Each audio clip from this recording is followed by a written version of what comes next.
I first met in person with Mary E. in the summer of 2007.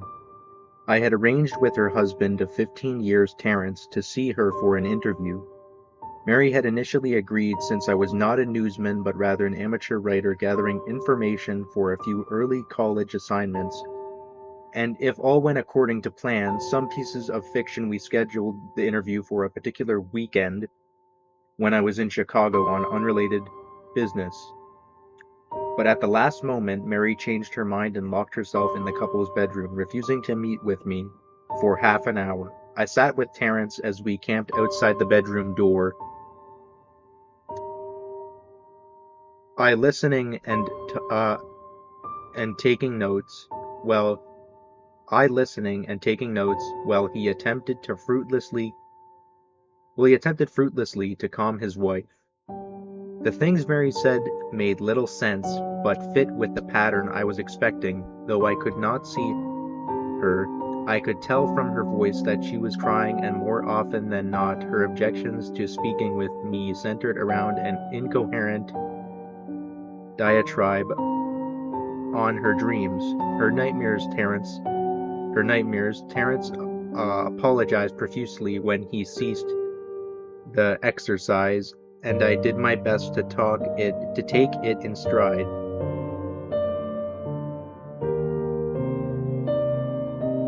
Recall that I I re- recall that I wasn't a reporter in search of a story, but merely a curious young man in search of information. Besides, I thought at the time I could perhaps find another similar case if I put my mind and resources to it.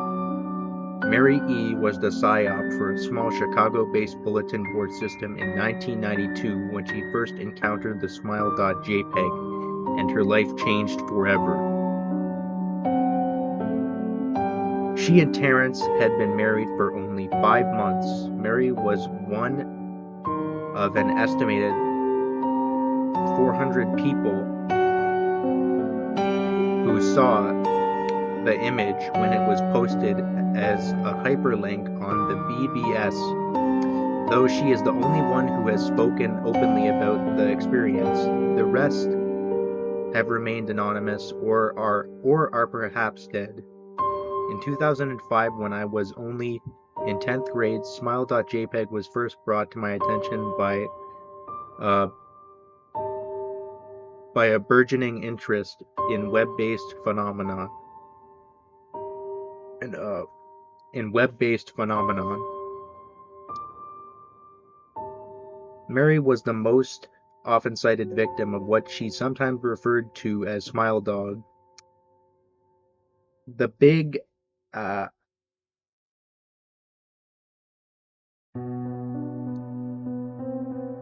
the being Smile.jpg is re- reported to display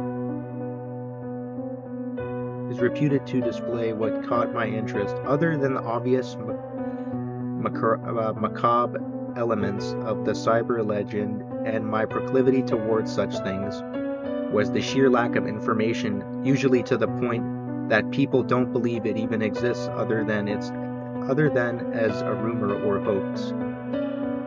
It is unique because the entire phenomenon centers on a picture file. That file is nowhere to be found on the internet. Certainly, many photo manipulated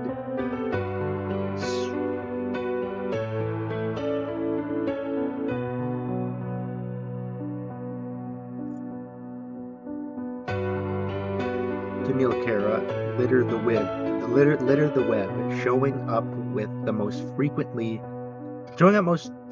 on sites such as the image board 4chan, particularly the /x/ minus focus paranormal subboard. It is suspected there are fakes because they do not have the effort the true Smile.jpg is believed to have, namely sudden onset temporal lobe epilepsy and acute anxiety.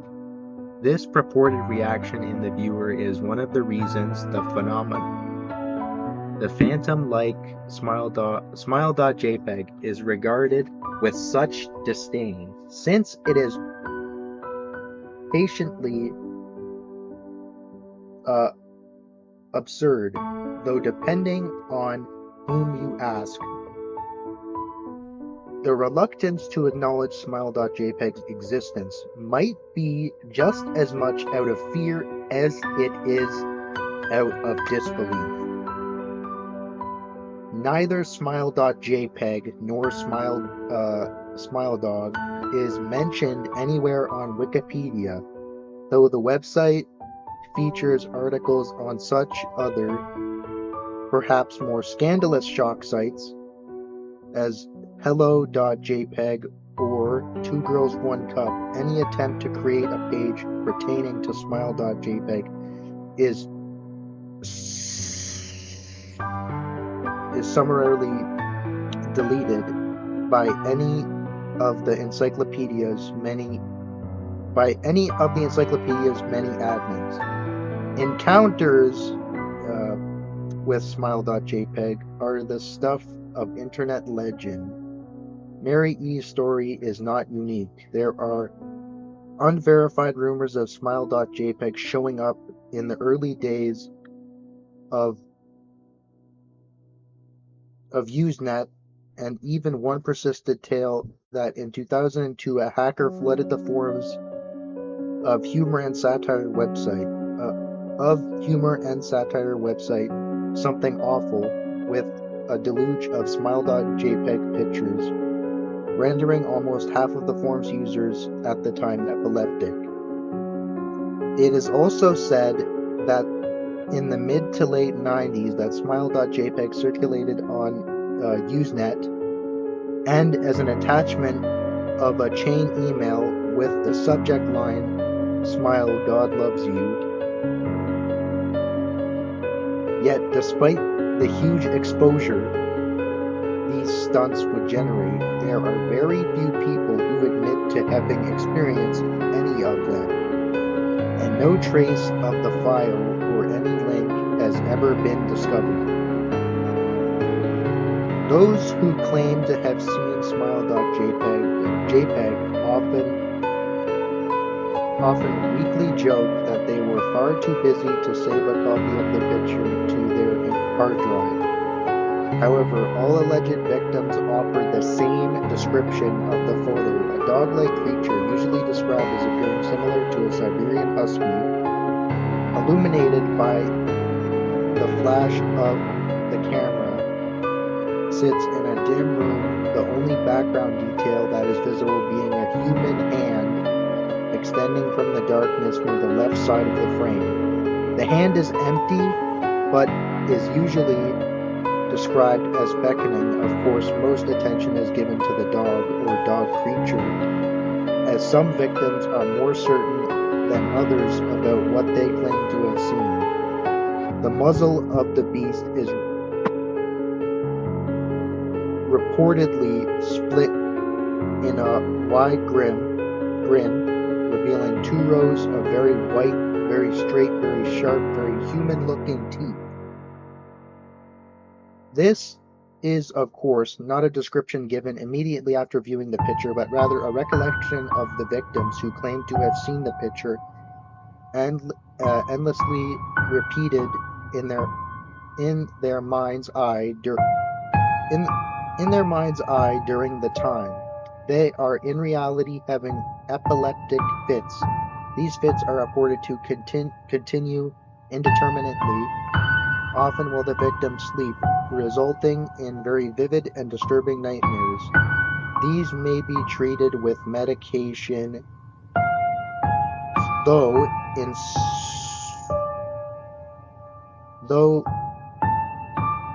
some instances it is more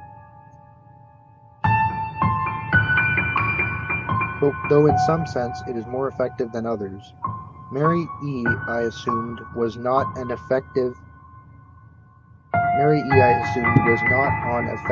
medication. That was why, after my visit to her apartment in 2007, I sent out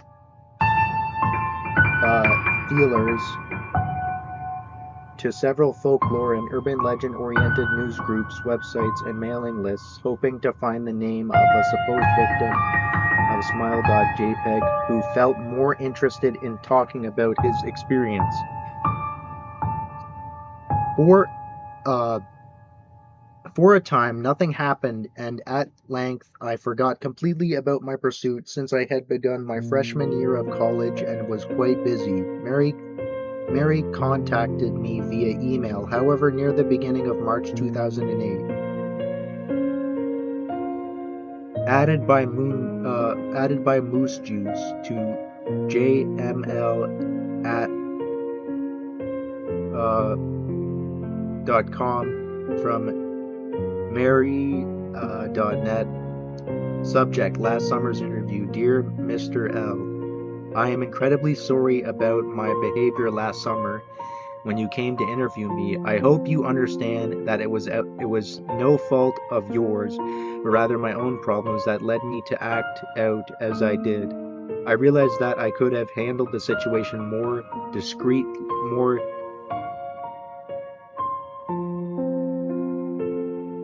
decorously. However, I hope you will forgive me. At the time, I was afraid. You see, for 15 years I have been haunted by Smile.jpg. Smile Dog comes to me in my sleep every night. I know that sounds silly, but it is true. There is an infeasible quality. There is an ineffeasible quality about my dreams, my nightmares, that makes them completely unlike my real dreams I have ever had. I do not move and I do not speak. I simply look ahead, and the only thing ahead of me is the scene from the horrible picture. I see the beckoning hand, and I see Smile Dog. It talks to me. It is not a dog, of course, though I am not quite sure what it really is. It tells me it will leave me alone only I do. Leave me alone if only I do as it asks. All I must do, it says, is spread the word. That is how it phrases its demands, and I know exactly what it means. It wants me to show it to someone else. And I could. The week after my incident, I received in the mail a manila envelope with no return address. Inside was only a 1x2- floppy diskette. Without having to check, I knew precisely what was on it. I thought for a long time about my options. I could show it to a stranger, a coworker. I could even show it to Terrence, as much as the idea disgusted me. And what would happen then? Well, if Smile Dog kept its word, I could sleep. Yet if it lied, what would I do? And who was to say something worse would not come for me if I did as the creature asked? So I did nothing for 15 years, though I kept the diskette hidden amongst my things. Every night for 15 years, Smile Dog has come to me in my sleep and demanded that I spread the word. For 15 years I have stood strong, though there have been hard times. Many of my fellow victims on the BBS board, where I first encountered Smile.jpg, stopped posting. I heard some of them committed suicide. Others remained completely silent, simply disappearing off the face of the web. They are the ones I worry about the most. I sincerely hope you will forgive me, Mr. L. But last summer, when you contacted me and my husband about an interview, I was near the breaking point. I decided I was going to give you the floppy diskette. I did not care if Smile Dog was lying or not. I wanted it to end. You were a stranger, someone I had no connection with, and I thought I would not feel sorrow when you took the diskette as part of your research and sealed your fate. Before you arrived, I realized what I was doing was plotting to ruin your life. I could not stand the thought, and in fact, I still cannot. I am ashamed, Mr. L, and I hope that this warning will dissuade you from further investigation of smile.jpg. You may, in time, encounter someone who is, if not weaker than I,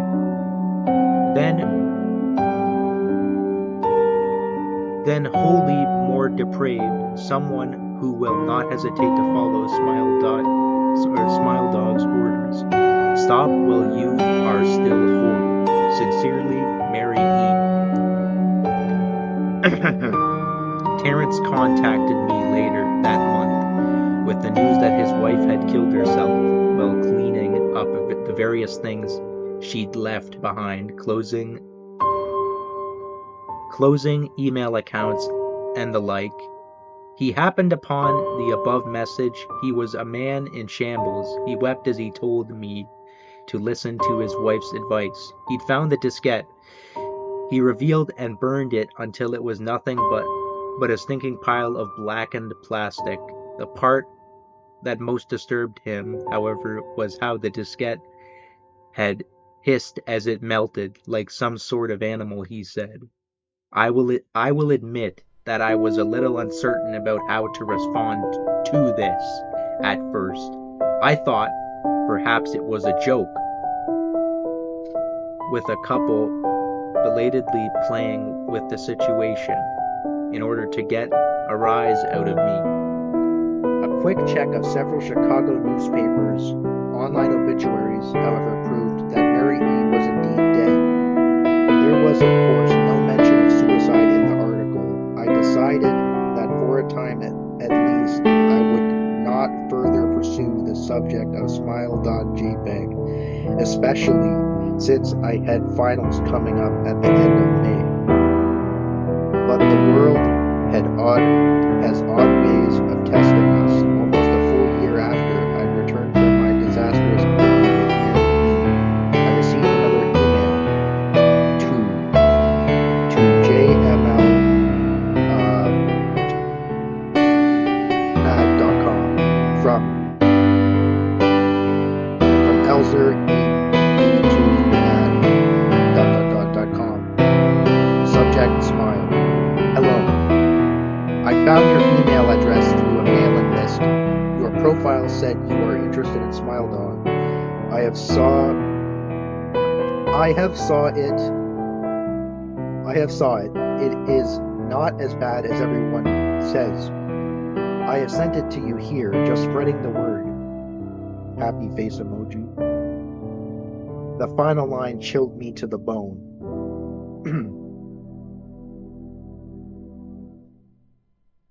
Okay, the final line chilled me to the bone. According to my email client, there was one file attachment called naturally smile.jpg. I considered downloading it for some time. It was mostly likely a fake, I imagined, and even if it weren't, I was never wholly convinced of smile.jpg's peculiar powers. Mary E.'s account had shaken me, yes, but she was probably mentally unbalanced anyway. After all, how could a simple image do what smile.jpg was said to accomplish? What sort of creature was it that could break one's mind with only the power of the eye? And if such things were patently absurd, then why did the legend exist at all? If I downloaded the image, if I looked at it, and if Mary turned out to be correct, if Smile Dog came to me in my dreams demanding I spread the word, What would I do? What would I live my life as? Oh, no. Would I live my life as Mary had, fighting against the urge to give in until I died? Or would I simply spread the word, eager to be put to rest? And if I chose the latter route, how could I do it? Whom would I burden in turn? If I went through with my earlier intention to write a short article about smile.jpg, I decided I could attach it as evidence, and anyone who read the article, anyone who took interest, would be affected, and even assuming the smile.jpg attached to the email was genuine, would I be capricious enough to save myself in that manner? Could I spread the word? Yes. Yes, I could.